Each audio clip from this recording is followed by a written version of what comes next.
Eh bien bonsoir à tous les amis, supporters, supportrices parisiens, parisiennes, supporters, supportrices d'autres clubs, amoureux, amoureuses du football, bienvenue à vous les amis, je suis très content, très excité, très foufou de vous retrouver pour cet avant-match, la veille de match. Demain à 21h, le PSG se déplace sur le terrain de la Real Sociedad pour les huitièmes de finale, retour de la Ligue des Champions, The Champions. Ouais, il va nous la faire à chaque fois celle-là, bah ouais. Ah les amis, écoutez, j'espère que vous allez bien, j'espère que tout baigne, j'espère que comme moi, je pense, tous les supporters du PSG sont surexcités. On attend que ça, nous les supporters du PSG, les amoureux du football. On attend ce moment-là, les huitièmes de finale retour de Ligue des Champions. Alors, les huitièmes de finale retour de Ligue des Champions, pour nous les supporters du PSG, ça ne laisse pas que des bons souvenirs, tu vois.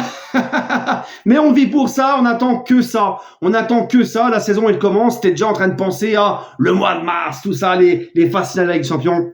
Voilà. Donc moi je suis trop excité, bref. En tout cas les amis, je ne sais pas si vous avez vu, il y a eu un petit article de la presse espagnole relayé par RMC, média français. RMC, on va y revenir tout à l'heure là. RMC qu'on devrait rebaptiser Radio Mbappé Clan.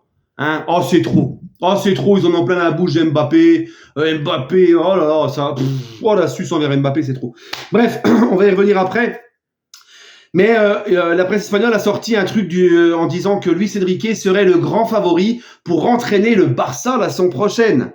Ça a été donc relayé par RMC, ça, tu vois. Donc, encore une fois, moi, je suis pas étonné du timing, parce que comme d'habitude, à la veille ou l'avant-veille d'un match très important du Paris Saint-Germain, et je vous le disais déjà l'année dernière, en Ligue des Champions, ça te sort une polémique ou ça te sort une rumeur pour déstabiliser le club, déstabiliser les joueurs, le staff, tout ça. On est habitué, et RMC qui relaye ça, hein, RMC, un média français. Ah, ils sont beaux, les médias français, hein, parce que RMC, vous savez, ils attendent que ça. Il y a beaucoup de consultants RMC qui n'attendent que ça, ils prient jour et nuit pour que le PSG se ramasse, pour que le PSG se casse la gueule, pour pouvoir dire, je vous l'avais dit, pour pouvoir taper encore plus sur Luis Enrique, parce que Luis Enrique, ils peuvent plus le piffrer parce qu'il a touché à sa majesté, Mbappé, pour pouvoir taper sur les Qataris, pour pouvoir taper sur le club, etc., et faire leur buzz. Voilà, ils attendent que ça.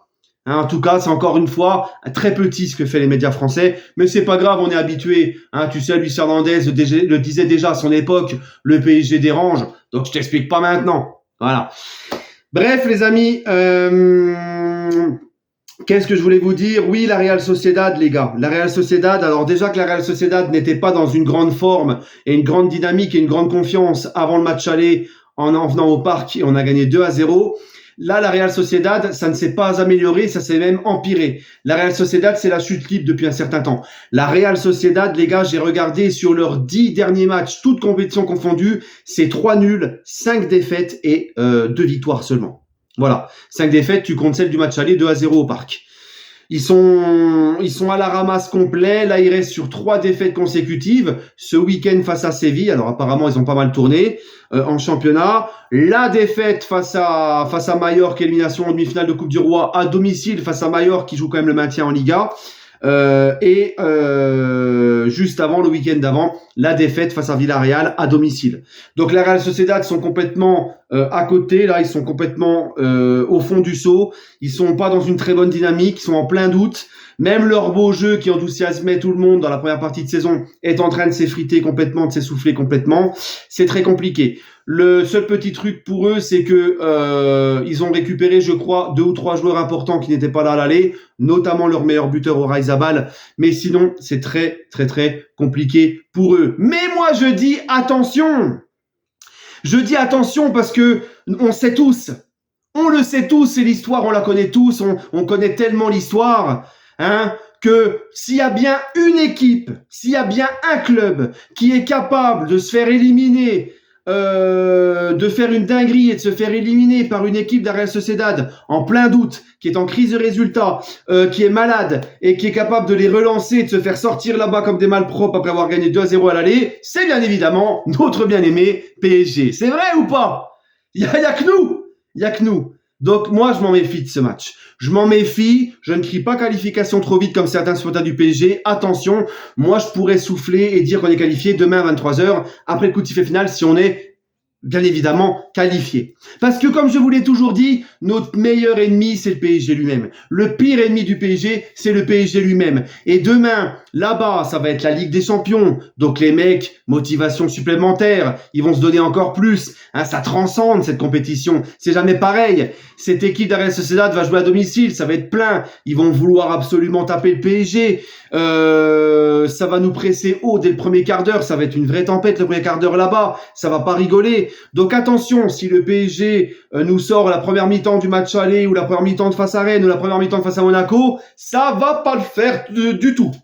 Du tout. Parce que ça peut aller très vite. S'ils marquent très vite dans le premier quart d'heure en début de match, le doute peut très vite s'installer pour nous et eux, la confiance va être de leur côté et ça peut aller très vite. Surtout qu'on le sait, nous, au Paris Saint-Germain, on a quand même des joueurs réputés pour se chier dessus à ces moments-là.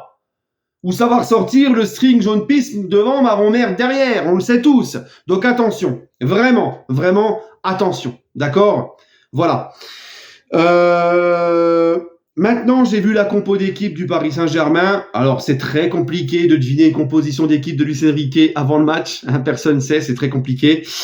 Mais j'ai vu défiler une compo probable avec Fabian Ruiz au milieu. Alors, j'espère vraiment pas qu'il y aura Lara Fabian. J'espère vraiment pas qu'il y aura Fabian Ruiz au milieu. Vraiment, vraiment, vraiment, les amis, non. Moi, je vous l'ai toujours dit, le meilleur milieu possible pour le PSG, c'est le plus complémentaire et le meilleur possible. C'est Zahir Emery en relayeur avec Vitinha et Ugarte devant la défense. Donc, j'espère qu'on va voir ça. En tout cas, il y en a un demain qui sera titulaire. C'est monsieur Kylian Mbappé. Il sera titulaire. Et Mbappé, justement, qui a été sujet à polémique, à débat.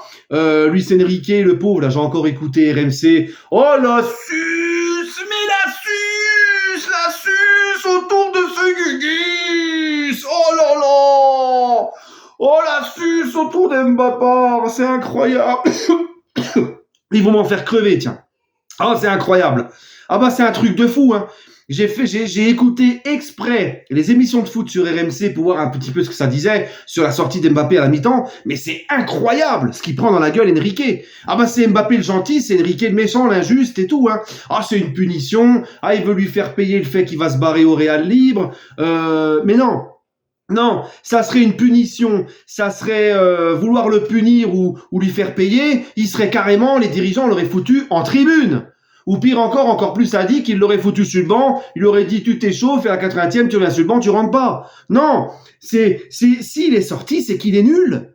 Si ces mecs-là ne supportent pas que Sa Majesté Mbappé sorte du terrain, ben qu'ils s'en prennent qu'à Mbappé. Si Mbappé est bon, Enrique n'a aucune raison de le sortir. Surtout lui qui est un joueur qui peut te claquer un but et te faire gagner un match à tout moment.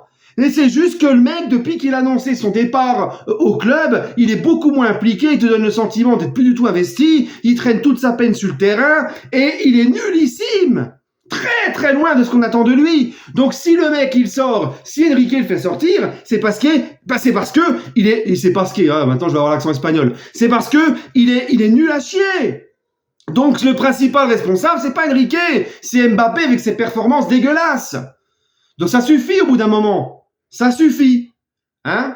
Voilà. C'est quoi le bon traitement pour vous? C'est de laisser faire ce qu'il veut jusqu'à la fin de saison? C'est de le laisser sur le terrain parce qu'il traîne, alors qu'il traîne toute sa peine et qu'il fout rien? C'est ça pour vous un bon traitement? Mais ça, c'est un bon traitement, la définition du bon traitement selon les groupies.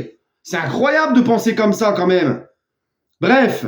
En tout cas, demain il sera titulaire. Demain il sera là. Et demain je pense qu'il va, et je l'espère, parce que les gens qui viennent me dire aussi à moi et à tous ceux qui en ce moment sont un petit peu énervés contre Mbappé, ce qu'on entend souvent de la part de leurs fanboys à Mbappé, de ses fanboys, de ses groupies, c'est ouais bah tu verras mardi quand il va marquer contre la Real Sociedad et quand il va te qualifier, s'il te qualifie, tu vas lui lécher les bottes, tu vas retourner ta veste. Mais moi je demande que ça.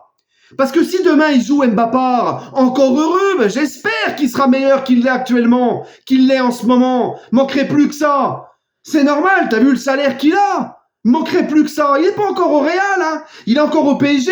Donc si demain il joue, ben j'espère qu'il va se bouger les fesses. J'espère qu'il va être décisif. J'espère qu'il va être meilleur. J'espère qu'il va nous qualifier. Ben, il manquerait plus que ça. Alors, s'il nous qualifie, il faudra qu'on fasse quoi? Il faudra qu'on fasse des courbettes, il faudra qu'on le réinvite à l'Élysée, on met tous un string Mbappé, une plume au cul pour faire un oiseau rare. Ben, encore heureux, ben, j'espère bien, il manquerait plus que ça. Non mais franchement, attends. D'accord? Tiens d'ailleurs, tout à l'heure à 20h, retrouvez-moi sur la chaîne YouTube de Julien Legaune. On parlera justement d'Mbappé. Il y aura Tarek Debrief Monaco qui sera là avec Julien Legaune. Donc soyez présents les amis. D'accord? Mais au bout d'un moment, voilà. Et puis si Mbappé, et je l'espère, demain nous sort un gros match et nous qualifie, je serai très content de le dire. Et ça n'enlèvera en rien, ça n'enlèvera en rien que là, en ce moment, eh ben, que son attitude est déplorable, son comportement est déplorable, son investissement est déplorable et ses prestations sont déplorables. Ça n'enlèvera rien à ça. À son match contre Monaco, son comportement contre Rennes, etc. Ça n'enlèvera rien à tout ça. Mais vous, les gens, vous ne savez pas faire la différence, la distinction, prendre du recul. Non, ça, vous ne savez pas. Ça, vous ne savez absolument pas. Hein? Bref, on verra. Moi, en tout cas, demain, j'attends que ça. Et pas que Mbappé. Demain, c'est tout le monde. Hein. Tous les joueurs doivent se bouger les fesses. Tous les joueurs doivent être au taquet et doivent être dans leur match. D'accord? Hein, parce qu'on n'attend pas que Mbappé. Moi, j'attends tout le monde. Voilà. Bon, bref, les amis, mon petit pronostic pour ce match. Moi, je vois une victoire 2-1 du Paris Saint-Germain. N'oubliez pas de me retrouver tout à l'heure à 20h sur la chaîne YouTube de Julien Legaune en direct. Avec Tarek Debrief Monaco et Julien.